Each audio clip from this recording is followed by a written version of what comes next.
Donovan Mitchell sat down with one of my favorite guys. Sam Amick at The Athletic is spectacular humanity. The guy is, I am a huge, huge Sam Amick fan. I know him from my days in Sacramento. But he is a really good journalist. He is a really good NBA mind. And he got Donovan Mitchell to say something. I don't know why I feel like this is out of Don's character. I don't know if this I don't know what this was. It's on my Twitter feed, The Monty Show, Monty, The Monty Show. But here's Donovan Mitchell sitting next to his mom, being interviewed by Sam Amick and The Athletic. It's no slight to Phoenix or Milwaukee or the Clippers. I feel like if we were healthy, we get to the finals. I feel like we necessarily win, but it's all easy when you say ifs, ands, and buts. You know what I mean? It's all easy to say that, but it had to be hard to watch those teams get after it. The only game I watched actually was Game 6 of the finals, which is unheard of for me because I usually sit there and torture myself after every loss. But for me, this was a summer where I had to. This was a summer for me, and this was actually the first summer I didn't do USA basketball. There was no traveling overseas for the shoe tour. So it was really my first summer where I got to sit my butt down. You know what I mean? And sit there and just, reflect and think about life, and then also the game, and kind of be in a different headspace and be ready to lock in when the season comes. Which is all well and good, but what do you mean if you were healthy, you'd have been in the NBA Finals? I'm a little surprised he said that. Now, I guess you wouldn't expect him to say anything different.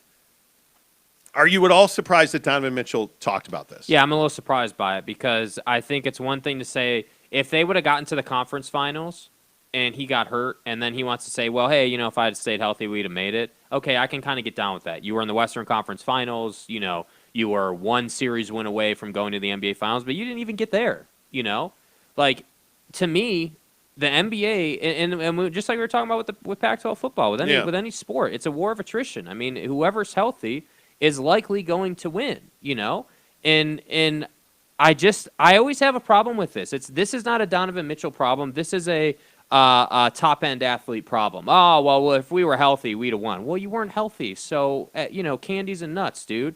Like have a more healthy team, and you would have made it. I always have a problem with this. This is the oh well, if the Rockets were healthy, they would have beat the Warriors. Well, they weren't, so they didn't. So yeah, I do think it's out of character, and I don't know why he's running his mouth about this stuff. Let the past go. That's my problem.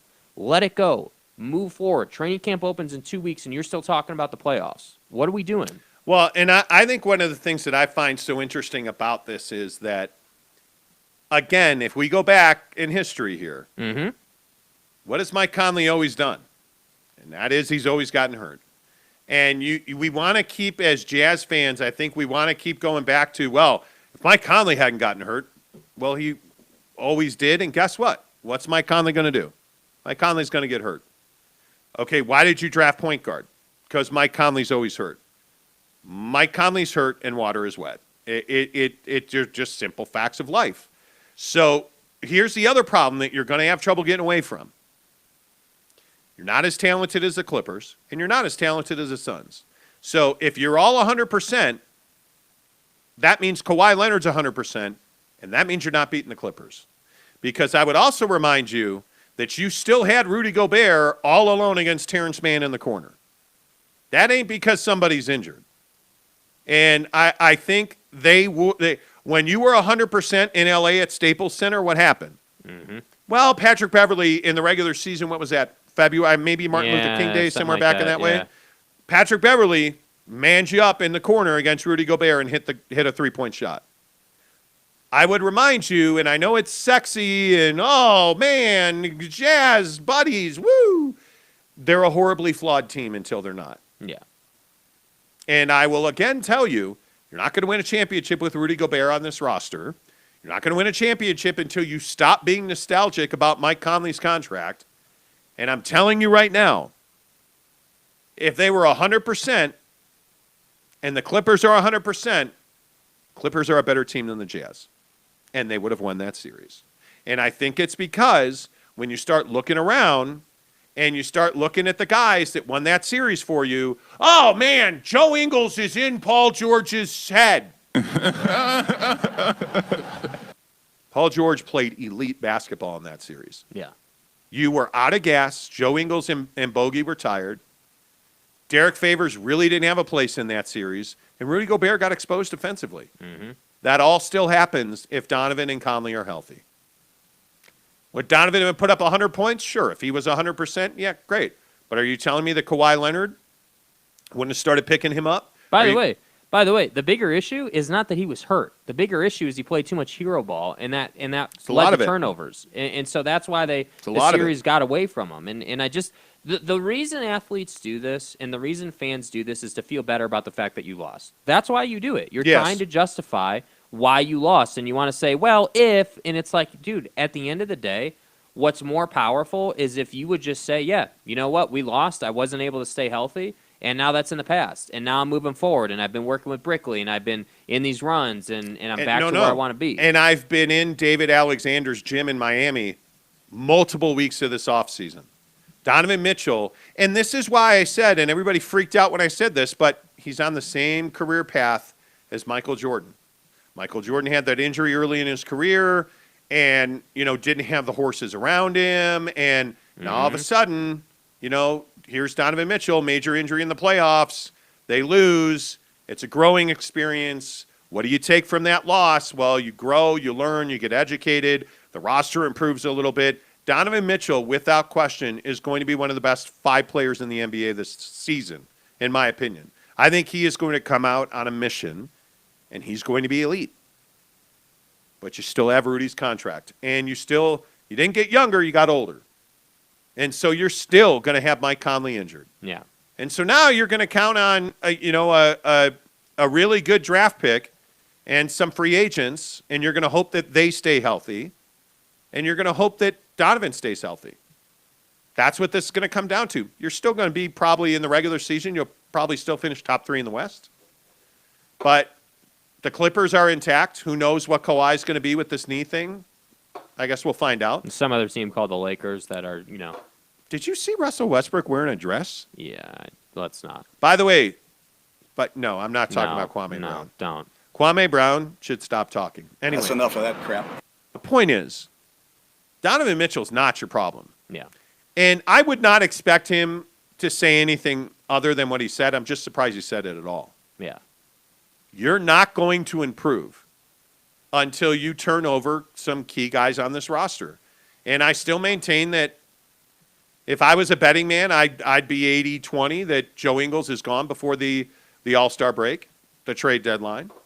And my guess is that you don't win a championship as long as Rudy Gobert is on this roster. He's $41 million a year, and I just don't see how you can absorb his lack of offense in half court.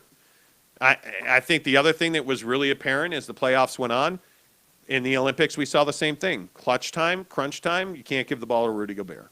Half the time he's not on the floor. Now, does he show up with the ability to dribble, and does he show up with something other than a dunk? Let's see. I hope so. I really hope so. It'll be really interesting to see how his game develops. Yeah. Because you can't come back the same guy you were in the Olympics. I'm telling you that right now.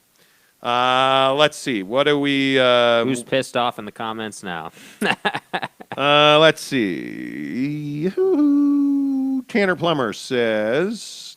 Plummer, Donovan or Randall Cunningham? In the Eagles' court, it's probably Randall Cunningham. Matthew Broad says Chris Peterson to USC. Nah, not yet. Tanner Plummer says Donovan in a heartbeat. Randall didn't produce in the playoffs. Well, he did for the Vikings. Well, that was probably cold-blooded. I like James Knight. Oh, James Knight. Well, he's probably not going to be happy.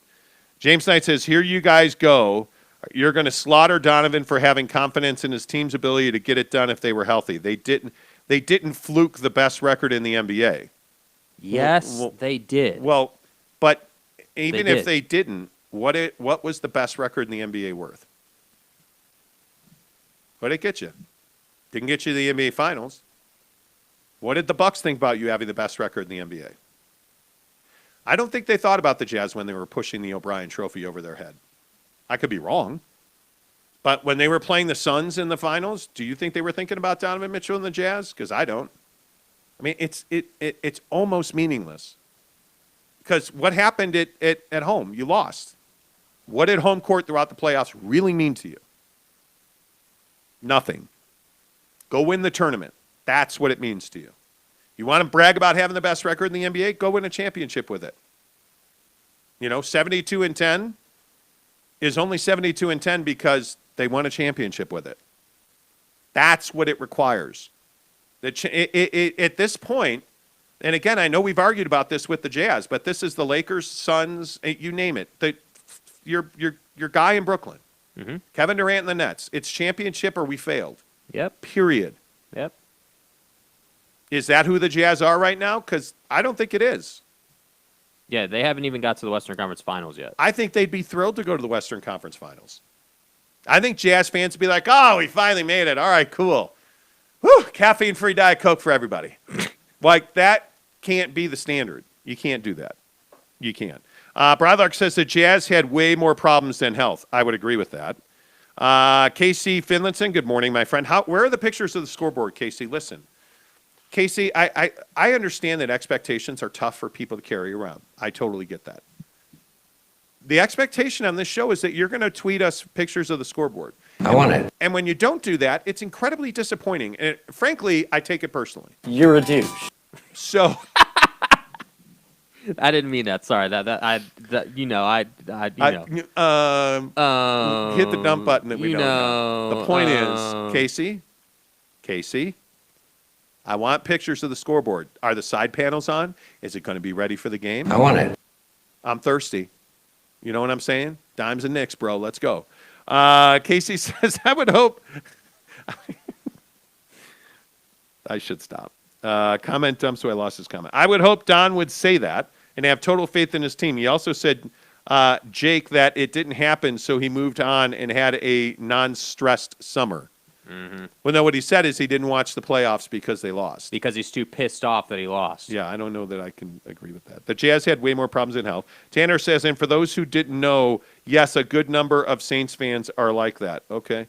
Teddy Wayman, what's up? I talked to your guy, Teddy. Teddy Wayman says the Jazz biggest problem was Gobert. Rudy's contract really hurts them. It does. Mind Axiom. The timing of Clay being fired seems a ploy to get USC and the Pac-12 back in the news. Okay. Mind Axiom. I think it was terrible timing. Infowars.com. I don't think tinfoil played a part. Ayush Kanungobo and stuff says true. Okay, yeah, he agrees with that. Who the fuck are you? We know that they are flawed, but I want my star players feeling like they can be world beaters and win them all. I'd be more upset if he crapped on his team. Well, yeah, I would agree with that. Jackson Graham says, can BYU beat Arizona State? They look better than the Utes. Yes. Yeah. Yes, I do think they can. The defensive line's got to play the same way this week as it did last week. That would be great. Sean Mirzinski, kinda, they gave him too many chances. That blowout was the final straw. I don't know what that means. I think that's a Clay Helton reference. Okay. Tanner Plummer says, Kwame Brown is gone. The City of Angels holler, which should be celebrating, throw a parade already. Bro, what are you talking about, man? Okay. Brylark says the Jazz being first in the West is like Tom Brady going undefeated in the regular season and losing the Super Bowl. Screw you, Eli.